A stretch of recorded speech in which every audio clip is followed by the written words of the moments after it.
Hello everyone, welcome back to my channel, Do It With Us.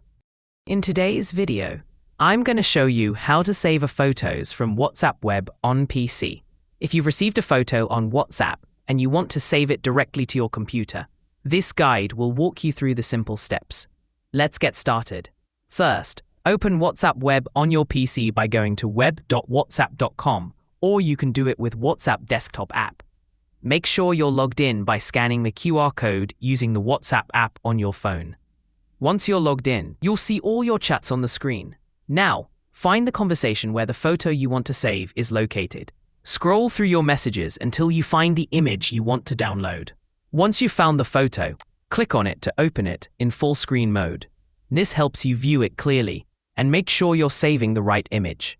Now, you can see 3 dots at the top right corner. Here you can see Save As option. Click on it. Now, it will ask you to select location to store. After selecting, click on Save. And boom. There is another shorter way. Simply open photo in shorter form. Right-click on it. Here you can see Save As option. After this, you know what to do.